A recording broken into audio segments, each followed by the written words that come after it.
Пути к взаимопониманию и сближению Абхазии и Европы попытались наметить участники Брюссельской конференции, прошедшей в конце июня этого года.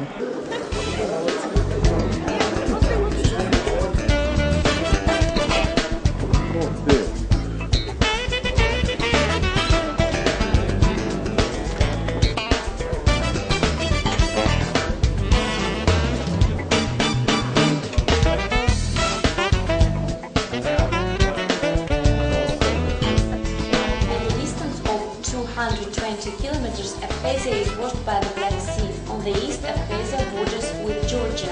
On the west, with the Russian Federation. The capital of Abkhazia is Sukhum, one of the oldest cities in the world. Идея проведения Дня Абхазии в Европарламенте принадлежит представительству Республики Абхазия в Германии. В числе организаторов выступили Немецко-Абхазское общество, Кавказский культурный центр города Берлина, Международная ассоциация абхазо-абазинского народа. Большую помощь в организации форума оказали также Министерство иностранных дел и Торгово-промышленная палата Республики Абхазия.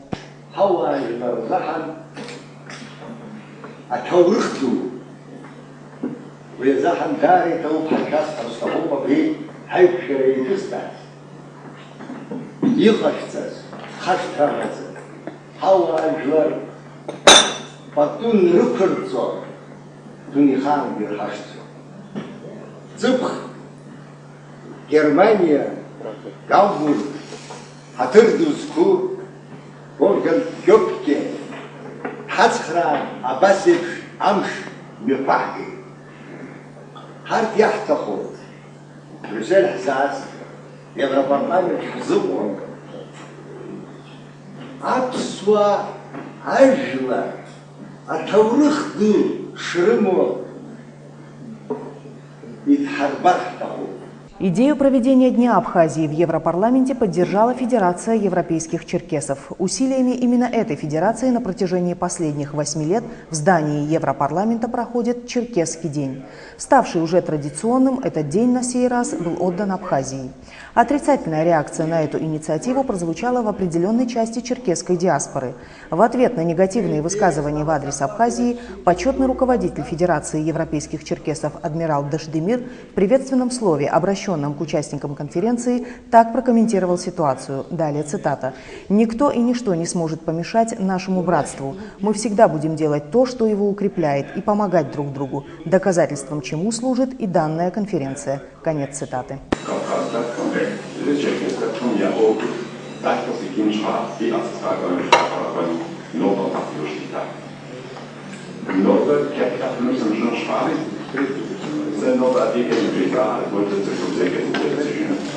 Директор ресурсного центра «Межрегиональное сотрудничество институтов гражданского общества» Мухаммед Пафов из Карачаева-Черкесии поддержал предыдущего оратора. В своем выступлении он, в частности, отметил, что абхазы и адыги, где бы они ни жили, всегда будут выступать оплотом безопасности и стабильности. При этом он также выразил надежду, что международные организации, в частности Европейский Союз, далее цитата, будет способствовать нашей интеграции в мировое сообщество посредством продвижения передовых технологий в политической, экономической, социальной и культурных сферах.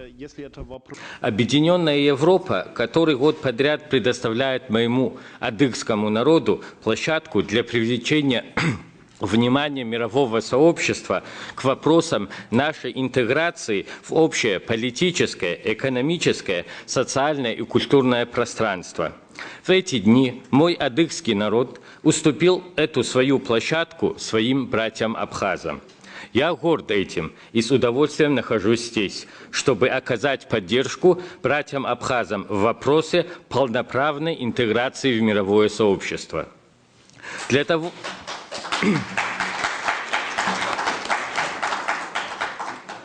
Для того, чтобы решать те вопросы, которые нам сегодня ставит жизнь, мы должны в первую очередь пользоваться одними и теми же понятиями и категориями. Президент Всемирного конгресса абхазо-абазинского народа академик Тарас Шамба в своем докладе рассказал об исторических и политических предпосылках формирования и развития абхазского этноса. Докладчик подчеркнул, что после признания России и рядом других стран независимости Абхазии и Южной Осетии на Кавказе сложились новые реалии. реалии.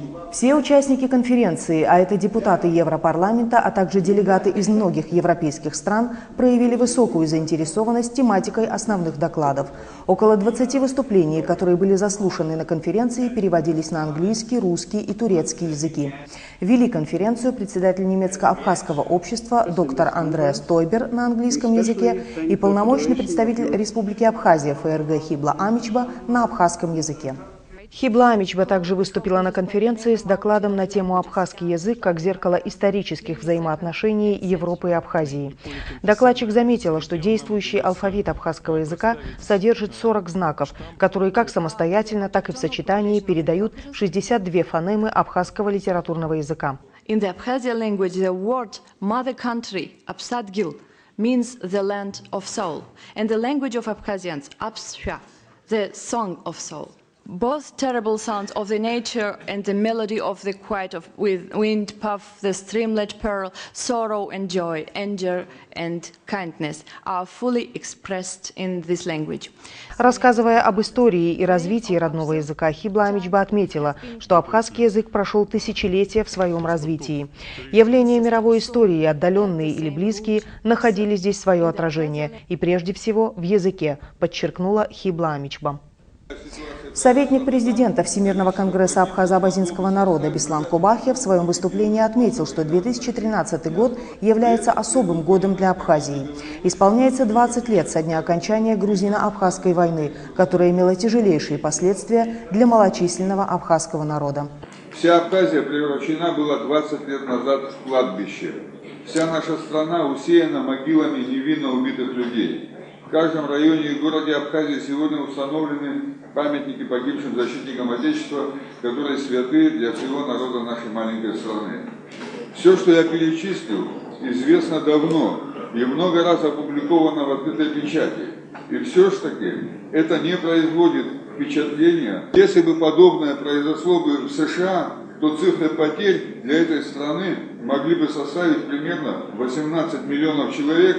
То есть каждый день войны погибало бы примерно 45 тысяч человек. Для объединенной Европы цифры примерно сопоставимы с цифрами для США.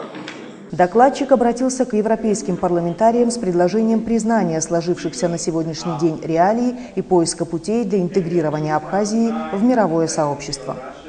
Доклад доктора экономических наук Беслана Будба был акцентирован на экономической ситуации в послевоенной Абхазии. Докладчик напомнил, что Абхазия была частью экономической системы СССР, и развал Советского Союза естественным образом повлек за собой разрушение принципов государственного планирования и распределения ресурсов. Для всех субъектов СССР его распад привел к тяжелым экономическим последствиям, так как существовала высочайшая степень интеграции экономик, которым было очень трудно приспособиться к современным рыночным условиям. Абхазия же практически сразу после крушения СССР оказалась в крайне тяжелой ситуации, которая была вызвана войной, развязанной руководством Грузии. Докладчик подчеркнул, что в результате грузино-абхазской войны социально-экономическая инфраструктура Абхазии была полностью разрушена, а жесткая блокада, введенная после войны, еще более осложнила ситуацию в стране. По этой причине реформирование экономики Абхазии и вовлечение ее в мировой рынок не представлялось возможным. По существу, в отличие от большинства постсоветских государств, Абхазия не имела возможности при поддержке международных финансовых и экономических институтов осуществить поэтапный переход к рыночной экономике. Мы выжили исключительно благодаря высокой степени мобилизации общества, взаимопомощи населения и государственному патриотизму. Кроме того, Абхазия оказывалась гуманитарной помощью ряда международных организаций, которая была существенным подспорьем. Ученый, специалист по вопросам самоопределения нации Ираклий Бженава в своем выступлении напомнил о том, что право народов на самоопределение закреплено во многих международно-правовых документах. The UN Charter gave this right the imperative nature, and the international pacts of human rights reaffirming its mandatory nature, elevated this right to the rank of human rights. Declaration of Fundamental Principles of International Law and the Helsinki Final Act of Security and Cooperation in Europe consolidated its implementation from socio-cultural development of the nation to separation and forming of a new state. This is one of the 10 most important imperative principles of the international law. Далее Бженава остановился на историко-правовых аспектах формирования абхазской государственности. Он подчеркнул, что Декларация основных принципов международного права и Хельсинкский заключительный акт по безопасности и сотрудничеству в Европе закрепили формы его реализации от социально-культурного развития народа до отделения и образования нового государства. Так, в свое время Норвегия отделилась от Швеции, Исландия от Дании, Эритрея от Эфиопии, Сингапур от Малайзии, Восточный Тимор от Индонезии. И абхазский народ также воспользовался своим правом. Докладчик выразил надежду на то, что Абхазию признают европейские, североамериканские и другие государства. Стремление к свободе абхазам так же дорого, как европейцам и американцам. Мы открыты для общения, заключил Ираклий Бженава. Аспирант Инал Габлия представил доклад «Культурное и геополитическое значение Абхазии в мире глобализации». Как и предыдущий оратор, он выступил на английском языке, при этом не упустил возможности продемонстрировать европейцам красоту и мощь родного абхазского языка. The city of Achimchira, where I was born, is more than 2,500 years old. The Abkhazian culture, which I belong to, is even older. It represents a unique mentality, a system of values, specific traditions, customs of the Abkhazian people. But the most evident feature of my culture is the language. The Abkhazian language, as we have already heard from the film, is one of the most difficult languages of the world in terms of pronunciation and grammar rules. But it's very beautiful. This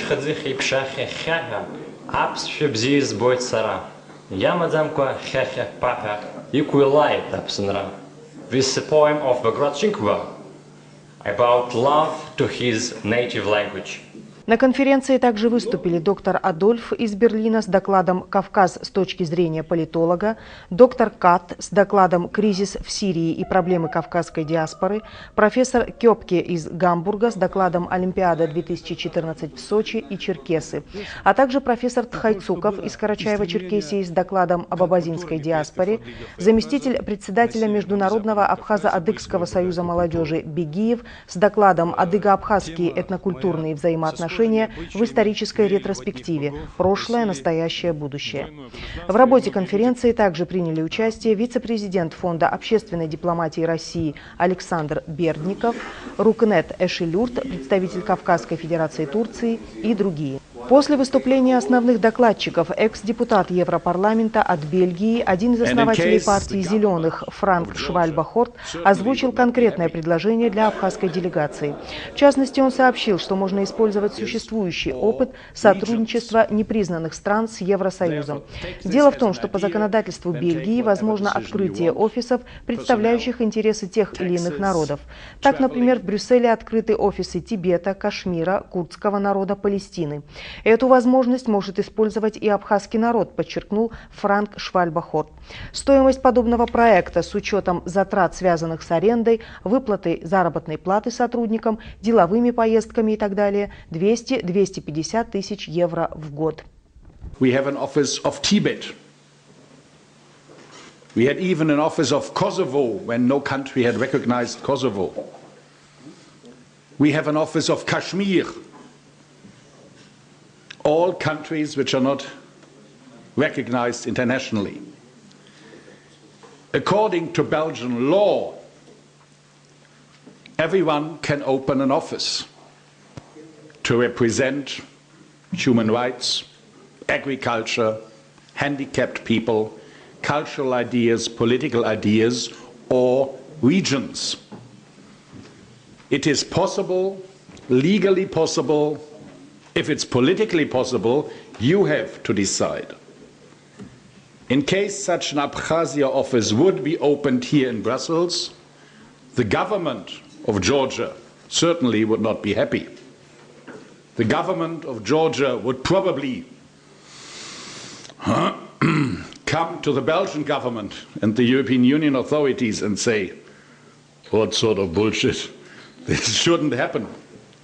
But legally, it's possible to open an office. Therefore, my recommendation that you think about it, you discuss it, and then you take a decision. How much money do you need to open an office in Brussels? Rent, personnel, taxes, traveling, events, communication. And in case you have an office with two and a half staff, what you need is roughly 250,000 euro a year to have a modest but efficient office. Therefore, when you discuss it, don't forget as well the financial aspect. Во время перерыва участники и гости конференции имели возможность познакомиться поближе с историей и культурой республики, продегустировать традиционные блюда и напитки абхазской кухни.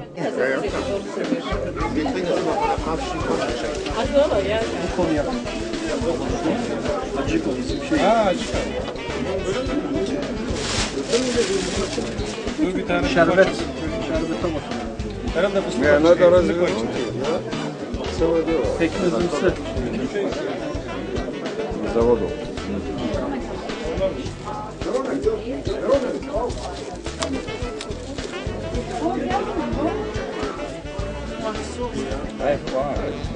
Ария какан, ария раса.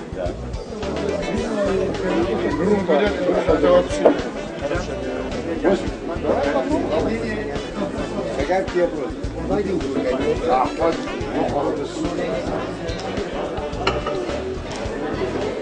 В заключение конференции был дан концерт классической и абхазской музыки.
Сегодняшнее мероприятие это действительно историческое значение имеет для нас, абхазов, и мы никогда не забудем и будем вечно благодарны нашему брату, адмиралу Даждамиру, нашему другу Ольгану Кёпке, который в прошлом году уже получил приглашение в Абхазии, и президент лично Абхазии сказал, он будет его гостем, если он приедет в Абхазию. Я хочу безмерно сказать Андреасу Толлеру, который тоже сегодня, видите, как блестяще все провел. Насчет Хиблы не говорю, потому что это ее долг, как абхазки, служить адыгам, абхазам, абазинам всем. Поэтому вам большое спасибо, чтобы мы всегда могли по-братски встречаться, поддерживать друг друга и понимать, что мы друг без друга жить не можем.